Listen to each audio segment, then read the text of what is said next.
કેશોદ શહેરમાં વિકાસના દાવાઓ વચ્ચે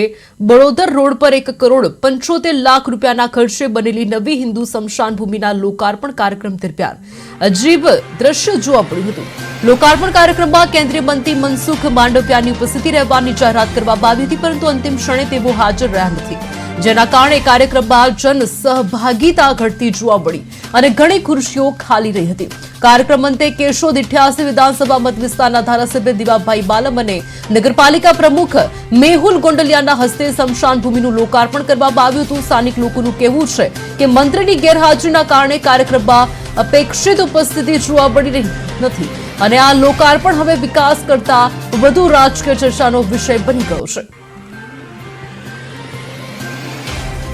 વિસ્તારની અંદર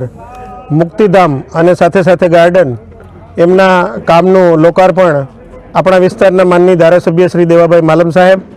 અમારી માતૃ સંસ્થા કેશોદ નગરપાલિકાના પ્રમુખ શ્રી મેહુલભાઈ ગોંડલિયા, કેશોદ નગરપાલિકા કર્મચારીગણ, ભારતીય જનતા પાર્ટીના સંગઠનના હોદ્દેદારો, પૂર્વ વિસ્તારની અંદર વસતા લોકો,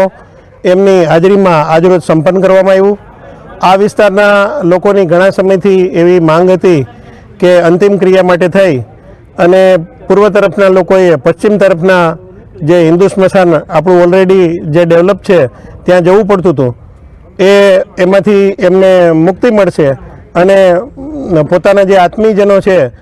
એમની અંત્યેષ્ટિ છે એ સુખરૂપ રીતે પૂર્વ તરફના લોકોની જે અંત્યેષ્ટિ છે એ અહીંયા થઈ શકશે। એટલે સરસ મજાનું આ રીતનું જે સ્મશાન છે એમનું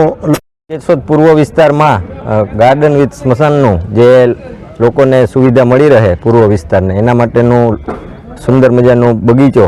અને સ્મશાનનું લોકાર્પણ માનનીય ધારાસભ્યશ્રીની હાજરીમાં અને ભારતીય જનતા પાર્ટીના કાર્યકરો અને પૂર્વ વિસ્તારના બધા માણસોની હાજરીમાં આજરોજ કરવામાં આવેલ।